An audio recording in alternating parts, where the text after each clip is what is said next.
সুপারব, all time সুপারব। এই ক্ষেত্রে না কিছু বলার মতো যোগ্যতাই আমার নেই। আমরা মানে তৌকির ভাইকে সামনে থেকে দেখা বা তার সঙ্গে পাশাপাশি দাঁড়ানোটা আমার জন্য একদম ব্লেসিং। কজ ওই যে মজার কথা হচ্ছে ছোটবেলা থেকেই তো হয় না যে ড্রিম, যাদেরকে দেখে বড় হয়েছি, যাদেরকে দেখে মনে হয়েছে আই উইশ আমাকেও একটু টেলিভিশনে দেখা যেত, তারা হচ্ছে এরা। তো আজকে তৌকির ভাইয়ের ৬০তম জন্মদিন, এটা যদি এভাবে ফলাও করে বলা না হতো, ওনাকে দেখে তো বোঝার কোনো উপায় নেই। তো আজকের দিনটা আমাদের কাছে ভীষণ রকম স্মরণীয় এবং আমরা তৌকির ভাই সম্পর্কে এত কিছু জেনেছি যেটা সত্যি আগে জানতাম না। তো আমি বলবো অ্যাক্ট্রেস সিকিউরিটির এটা একটা দারুণ উদ্যোগ। বসুন্ধরা ডায়াপেন্ট এখন আরো উন্নত। এই হট এয়ার থ্রো টপশিট দ্রুত শোষণ করে সোনামণিকে দেয় কোমল অনুভূতি।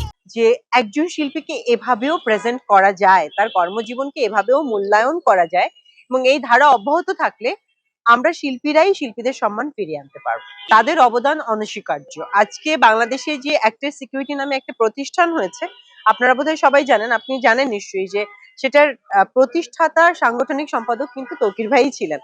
এবং সেই জায়গাটা থেকে এত বড় একটা সংগঠন, যে অভিনেতা অভিনেত্রীদের একটা সংগঠন আছে যেখানে তারা কথা বলতে পারে, তাদের সুবিধা অসুবিধা নিয়ে আলোচনা করতে পারে, ইয়ারলি একটা গেট টুগেদার হতে পারে যেখানে আমরা গুণী শিল্পীদের খুব সাহচর্যে যেতে পারি, অনেক কিছু শিখতে পারি।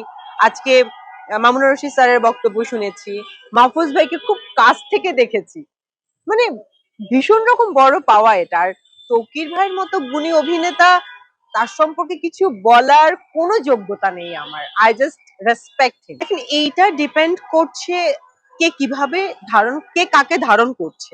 এখন আমি বলবো না ভাইরালের যুগে যারা ভাইরাল কাজ করছে তারা কি ধারণ করে এটা আমি সত্যিই জানি না, বিকজ আমি তাদের সাহচর্যে যাইনি। আমি একজন থিয়েটার আর্টিস্ট, আমার কাছে তৌকির ভাই আইডল, বিপাশা আপু অনেক বড় কিছু, মাহফুজ ভাই মানে বিয়ন্ড বাই ইমাজিনেশন। সেখানে নাসিম ভাই, রৌনক ভাই, অপু ভাই, এদের কাছ থেকে আমরা প্রতিনিয়ত শিখি। দীপা আপুর বা রিসেন্টলি একটা নাটক ভীষণ জনপ্রিয়তা পাচ্ছে।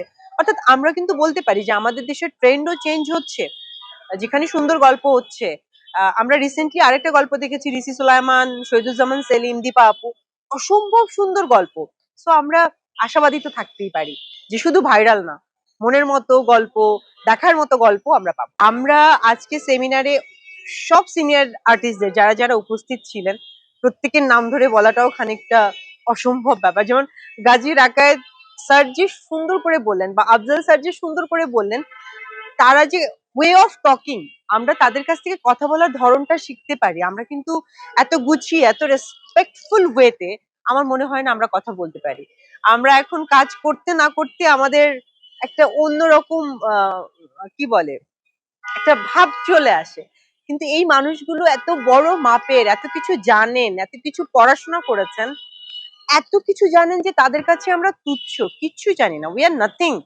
বাট সেই মানুষগুলো কত সুন্দর করে সম্বোধন করতে পারেন, সেই মানুষগুলো আরেকজনকে কত সুন্দর করে রেসপেক্ট করতে পারেন। আমি অনেক কিছু শিখেছি আজকে এখান থেকে। সুপারব, অল টাইম সুপারব। বিপাশা আপুর কথা কি বলবো, মানে দুইজনই এত গুণী, মাই গড। আমি আমি আমি ক্ষমা প্রার্থী যে এদের সম্পর্কে কিছু বলার মিনিমাম যোগ্যতা আমি এখন অর্জন করি।